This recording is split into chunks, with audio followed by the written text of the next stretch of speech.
मैं कहूंगा सरदार पटेल, आप सब कहेंगे अमर रहे, अमर रहे।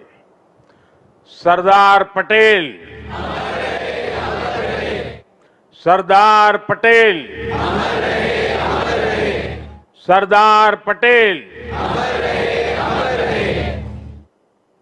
सरदार पटेल की 150वीं जयंती का ऐतिहासिक अवसर एकता नगर की ये दिव्य सुबह, ये विहंगम दृश्य सरदार साहब के चरणों में हमारी उपस्थिति आज हम सब एक महान क्षण के साक्षी बन रहे हैं। देश भर में हो रही एकता दौड़, रन फॉर यूनिटी, कोटि कोटि भारतीयों का उत्साह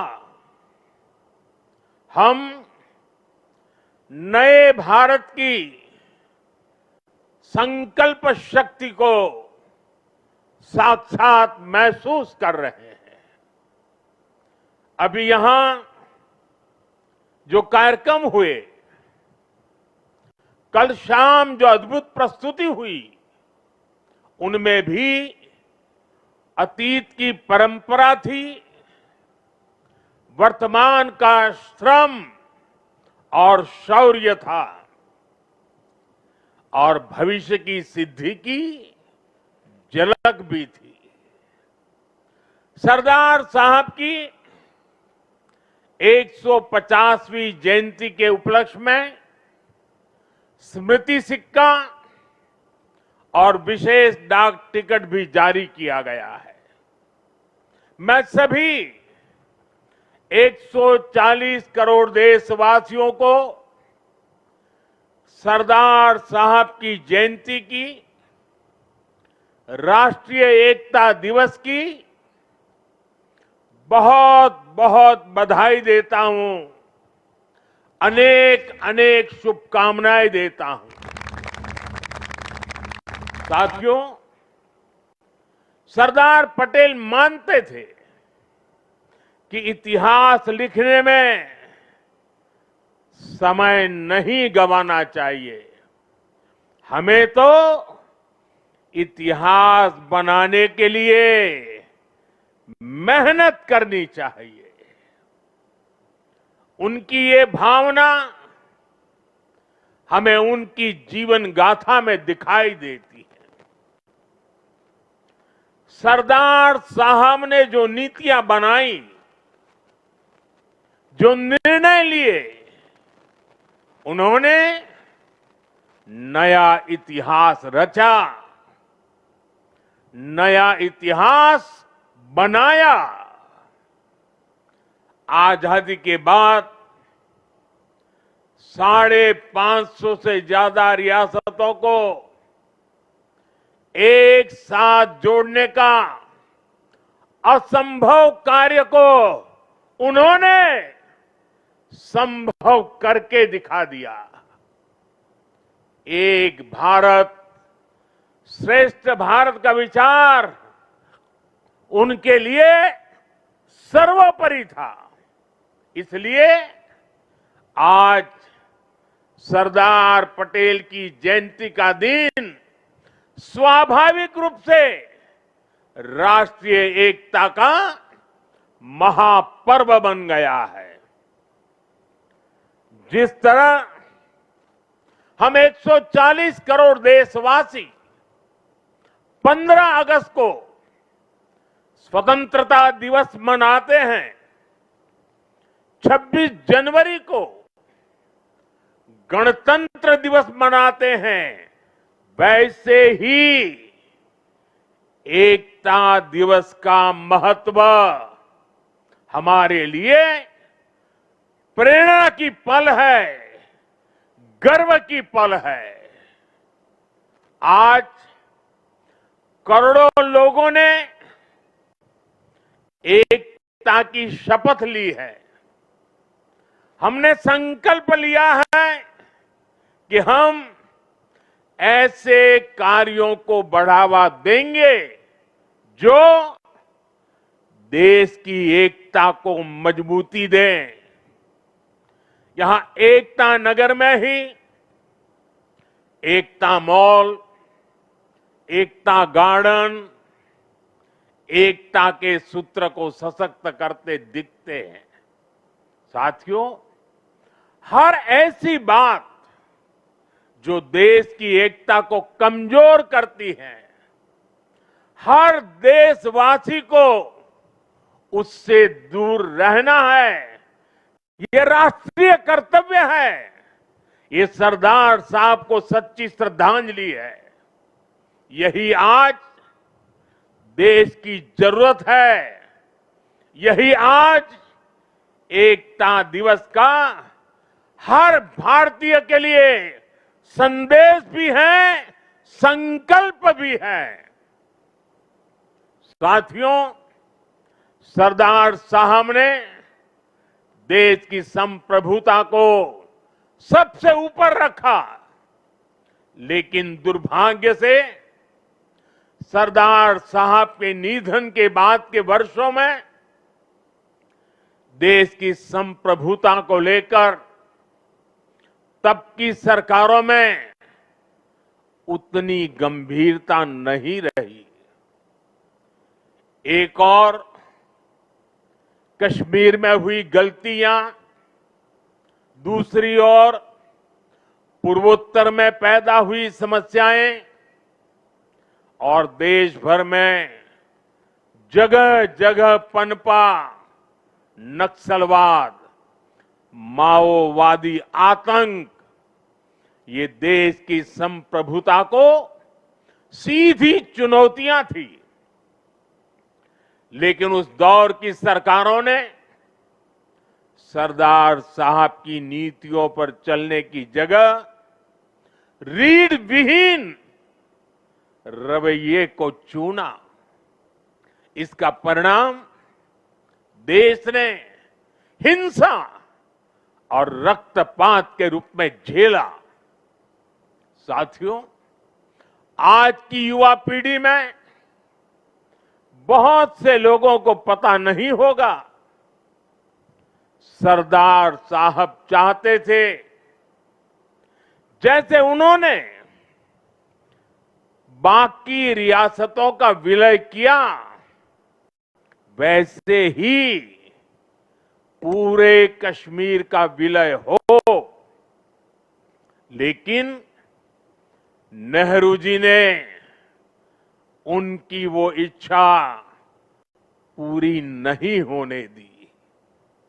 कश्मीर को अलग संविधान और अलग निशान से बांट दिया गया।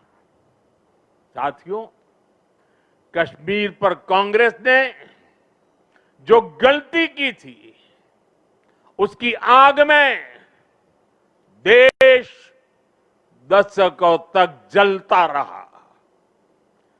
कांग्रेस की लचर नीतियों के कारण कश्मीर का एक हिस्सा पाकिस्तान के अवैध कब्जे में चला गया।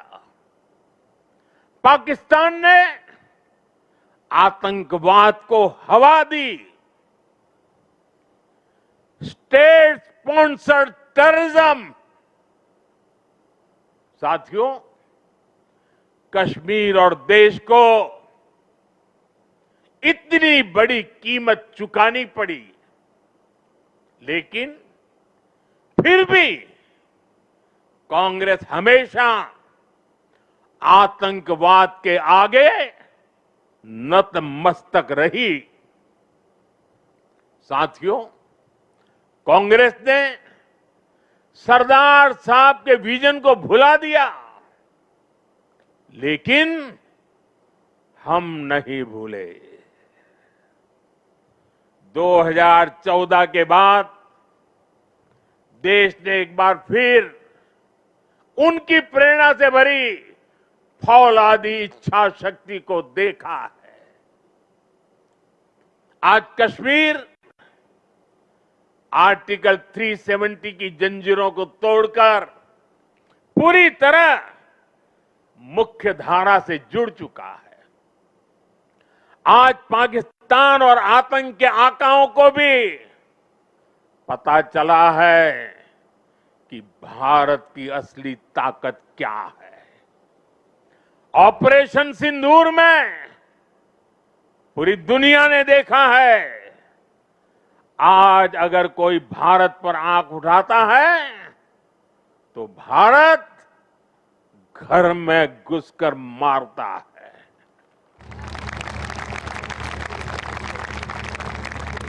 हर बार भारत का जवाब पहले से बड़ा होता है, पहले से ज्यादा निर्णायक होता है। ये भारत के दुश्मनों के लिए एक संदेश भी है।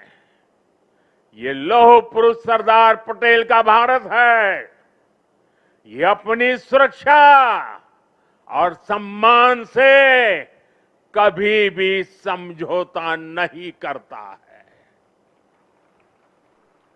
साथियों, राष्ट्रीय सुरक्षा को लेकर पिछले 11 साल में भारत की सबसे बड़ी सफलता है नक्सलवाद, माओवादी आतंक की कमर तोड़ना। 2014 से पहले हमारे देश में हालत ऐसी थी कि देश के भीतर, देश के बीचों बीच नक्सली माओवादी अपनी हुकूमत चलाते थे। नक्सली क्षेत्रों में देश का संविधान नहीं चलता था।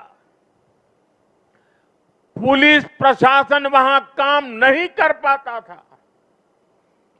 नक्सली खुलेआम नए नए फरमान जारी करते थे, सड़कें नहीं बनने देते थे, स्कूल, कॉलेज और हॉस्पिटल को बम से उड़ा दिया जाता था और शासन प्रशासन उनके आगे लाचार नजर आता था।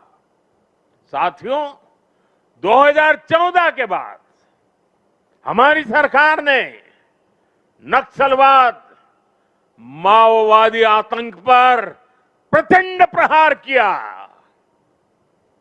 हमने शहरों में बैठे अर्बन नक्सलियों के समर्थकों, अर्बन नक्सलियों को भी किनारे लगाया। हमने वैचारिक लड़ाई भी जीती और नक्सलियों के गढ़ में जाकर उनसे मोर्चा लिया। इसका परिणाम आज देश के सामने है। 2014 के पहले देश के करीब 125 जिले माओवादी आतंक की चपेट में थे।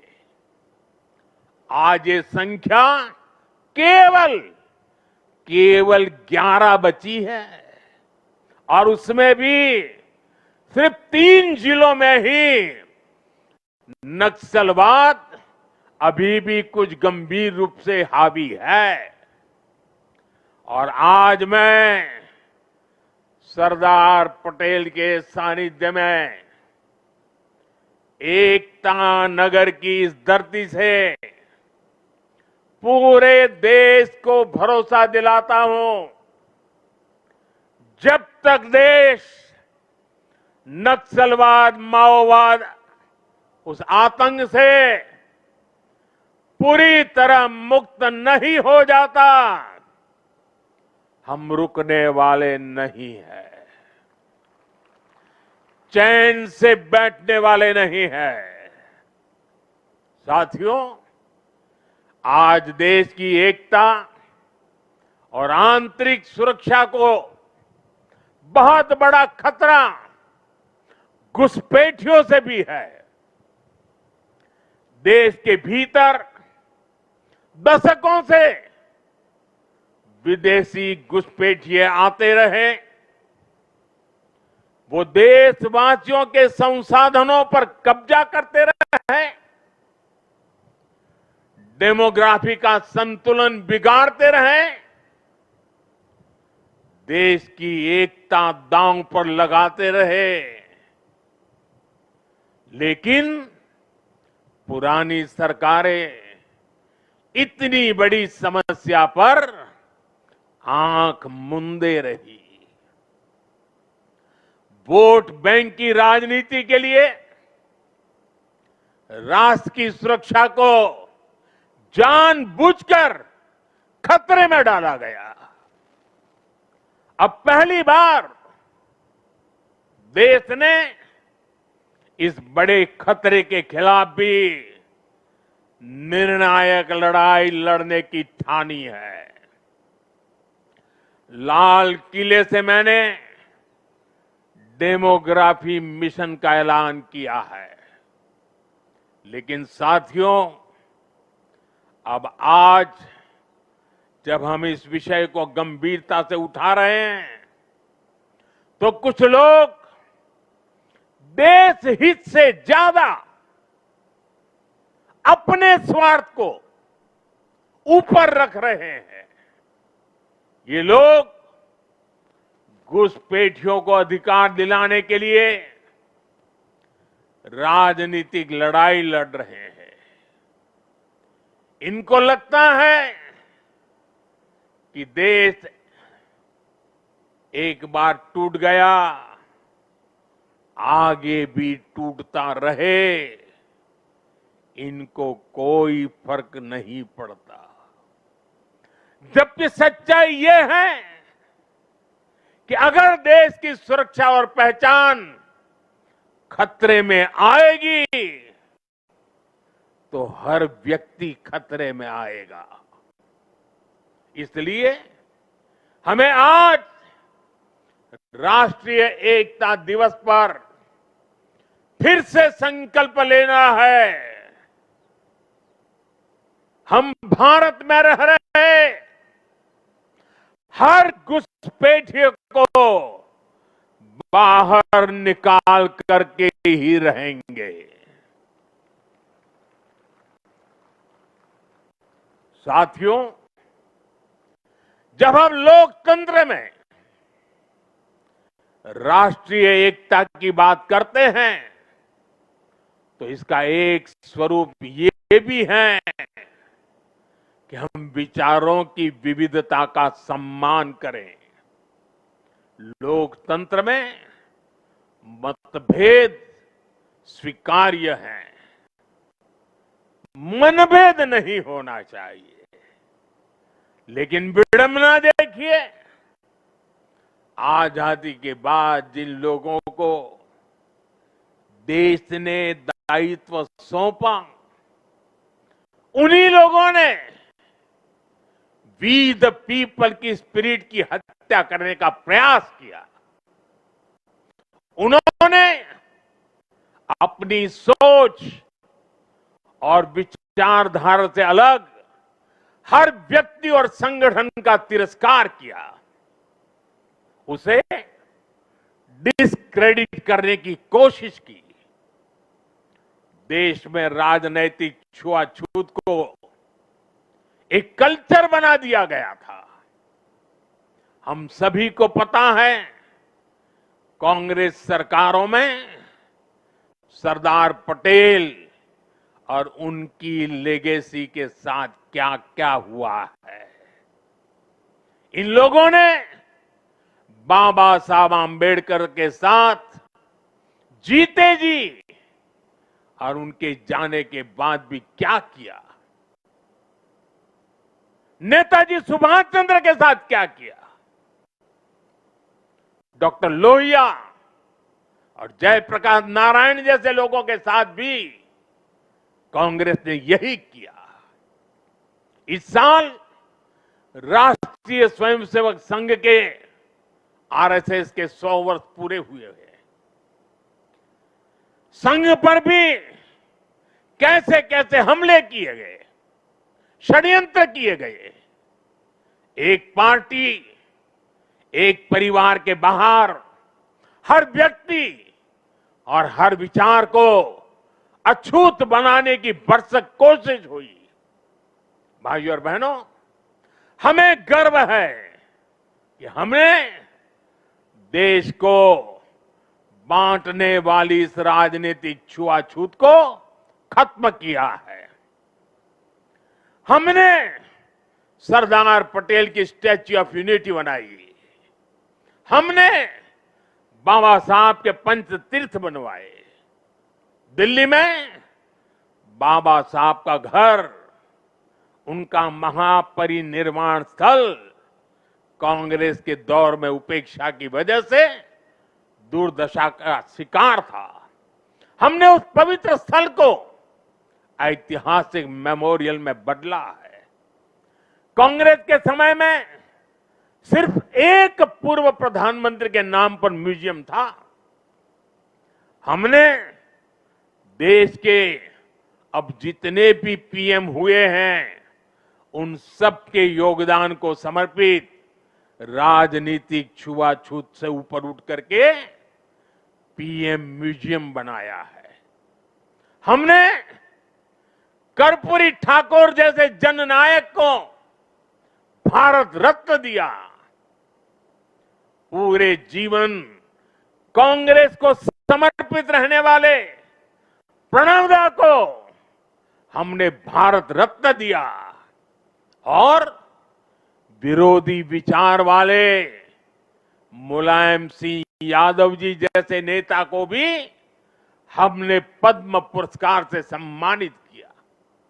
इन फैसलों के पीछे सोच यही थी कि राजनैतिक मतभेदों से ऊपर उठकर देश के लिए एकजुट होने की भावना मजबूत हो। ऑपरेशन सिंदूर के बाद विदेशों में गए हमारे सर्वदलीय प्रतिनिधि मंडल में भी हमने एकता की इस झलक को देखी है। साथियों, राजनीति हितों के लिए देश की एकता पर प्रहार की सोच ये गुलामी की मानसिकता का हिस्सा है।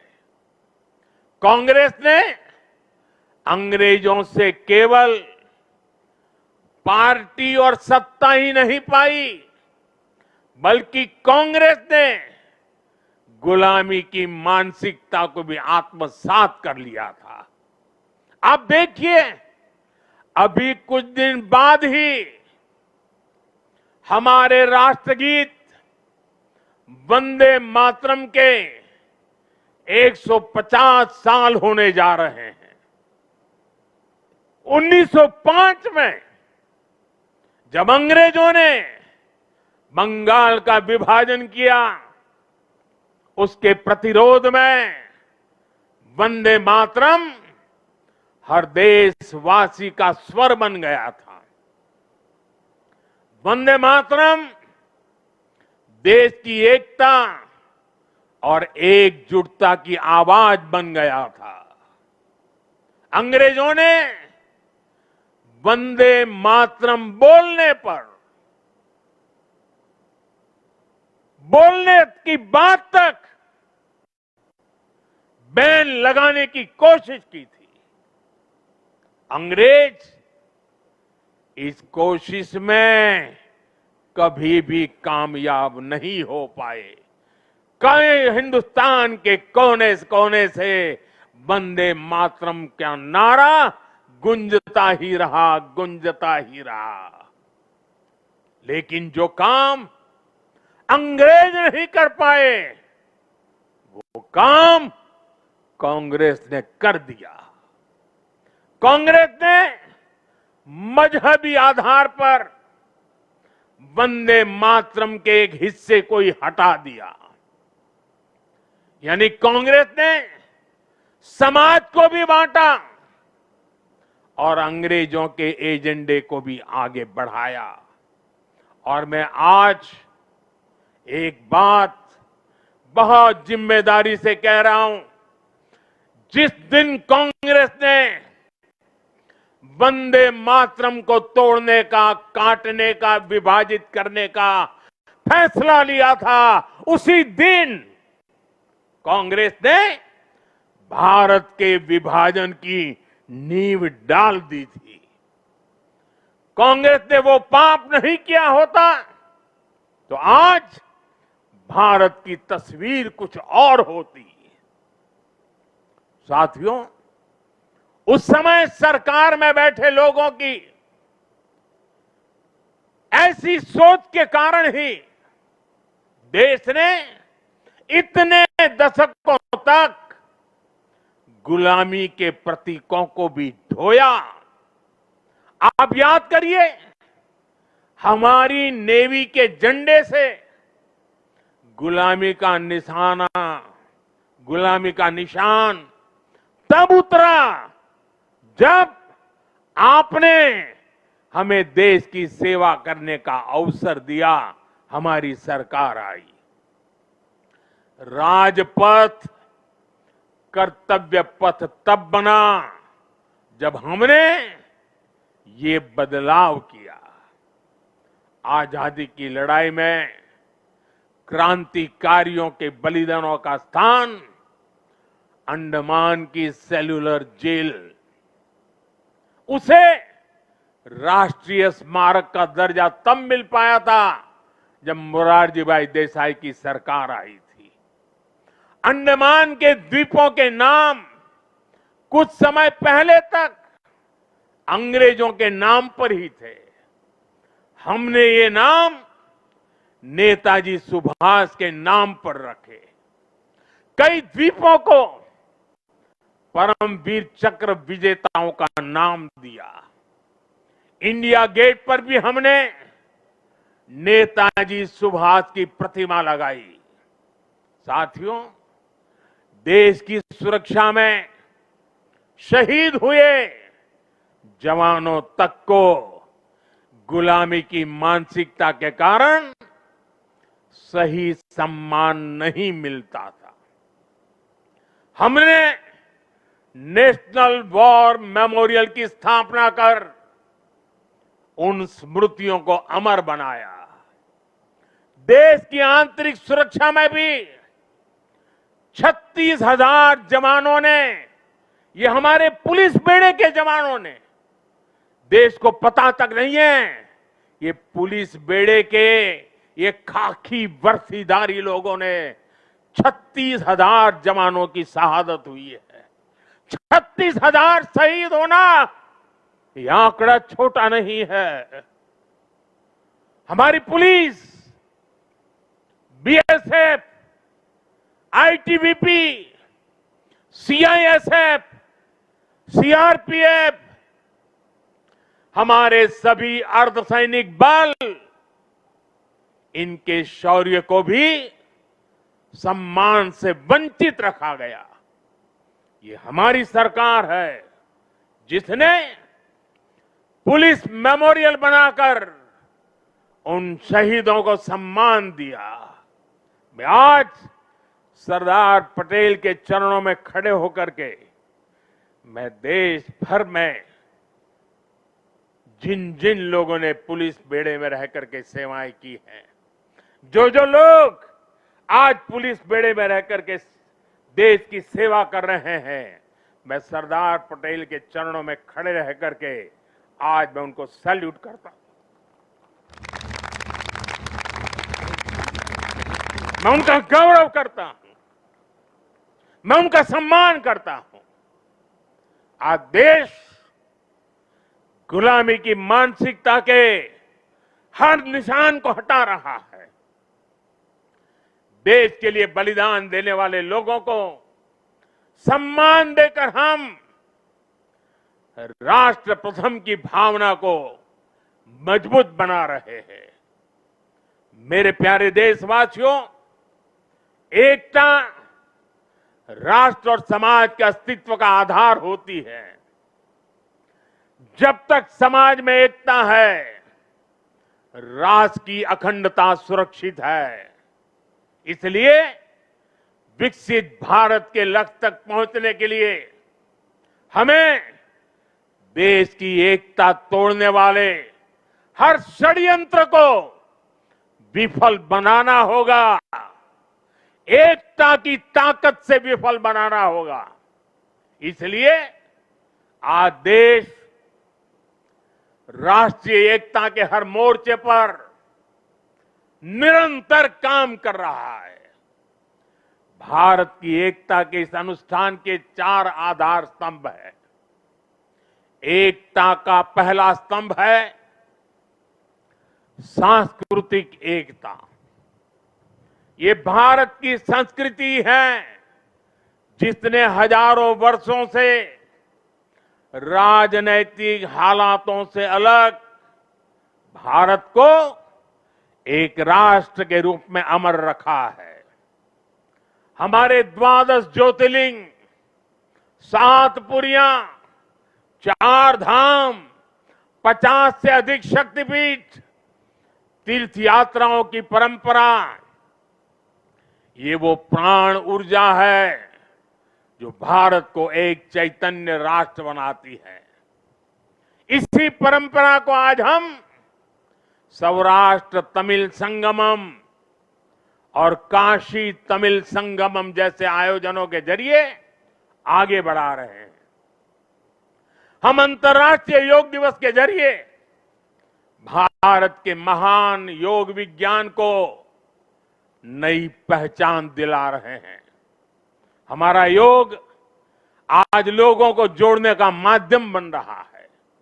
साथियों, हमारी एकता का दूसरा स्तंभ है भाषाई एकता।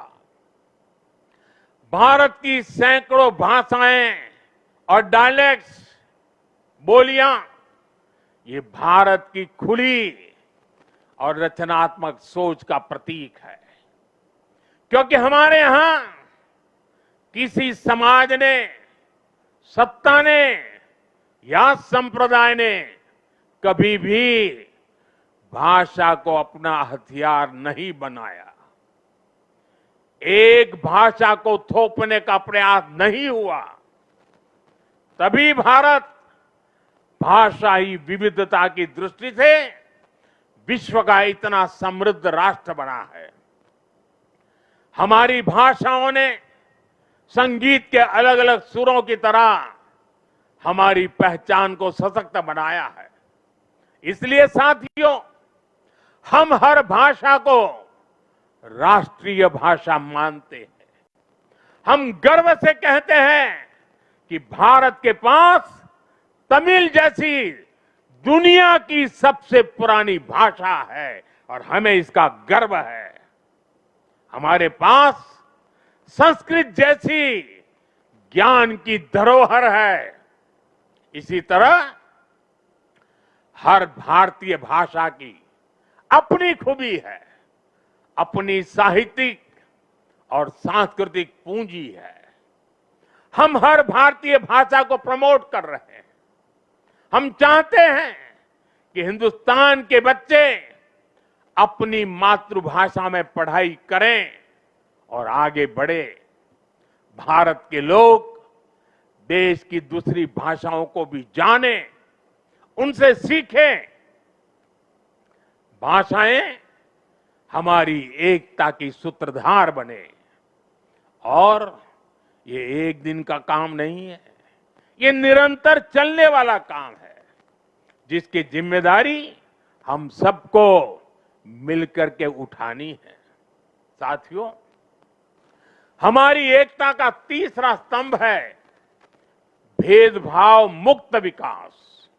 क्योंकि गरीबी और भेदभाव ही सामाजिक ताने बाने की सबसे बड़ी कमजोरी होते हैं।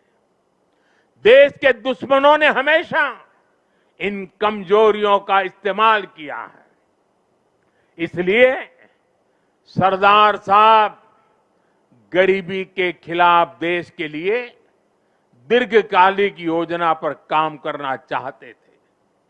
सरदार पटेल ने एक बार कहा था कि अगर भारत को आजादी 1947 के बजाय उससे भी 10 साल पहले मिल गई होती तो भारत 1947 तक भारत खाद्यान्न की कमी के संकट से मुक्त हो चुका होता। उन्होंने कहा था कि जैसे उन्होंने रियासतों के विलय की चुनौती सुलझाई, वो अन्न की कमी की चुनौती भी सुलझा कर ही रुकते। ये थी सरदार साहब की इच्छा शक्ति। बड़ी से बड़ी चुनौती से निपटने के लिए हमें यही इच्छा शक्ति दिखानी होती है। और मुझे गर्व है कि हमारी सरकार सरदार साहब के इन अधूरे संकल्प को भी पूरा करने में लगी है। बीते एक दशक में हमने 25 करोड़ देशवासियों को गरीबी से बाहर निकाला है। आज करोड़ों गरीबों को घर मिल रहा है, घर घर साफ पानी पहुंच रहा है, मुफ्त इलाज की सुविधा मिल रही है। यानी हर नागरिक के लिए गरिमापूर्ण जीवन, ये आज देश का मिशन भी है और विजन भी है। भेदभाव और भ्रष्टाचार मुक्त ये नीतियां आज राष्ट्रीय एकता को मजबूत बना रही है। साथियों, राष्ट्रीय एकता का चौथा स्तंभ है कनेक्टिविटी से दिलों का कनेक्शन। आज देश में रिकॉर्ड हाईवेज और एक्सप्रेसवेज बन रहे हैं। वंदे भारत और नमो भारत जैसी ट्रेनें भारतीय रेल को ट्रांसफॉर्म कर रही है। छोटे शहर भी अब एयरपोर्ट की सुविधा से जुड़ रहे हैं। इस आधुनिक इंफ्रास्ट्रक्चर से भारत को लेकर दुनिया का नजरिया ही पूरी तरह बदल रहा है। इसने उत्तर से दक्षिण, पूरब से पश्चिम देश की दूरियों को भी कम किया है। आज लोग आसानी से दूसरे राज्यों में पर्यटन के लिए जा रहे हैं, व्यापार के लिए जा रहे हैं। ये पीपल टू पीपल कनेक्ट और कल्चरल एक्सचेंज, उसका एक नया दौर है जो राष्ट्रीय एकता को बल दे रहा है। और डिजिटल रिवॉल्यूशन जो हुआ है, उसने इस एकता को नई मजबूती देने का अवसर भी दिया है। आज डिजिटल कनेक्टिविटी का भी दिलों की कनेक्टिविटी में एक नया मार्ग प्रशस्त हो रहा है। साथियों, सरदार पटेल ने एक बार कहा था, मुझे सबसे ज्यादा खुशी तब मिलती है जब मैं देश के लिए काम करता हूं। मैं भी आज हर देशवासी से यही आह्वान करता हूं।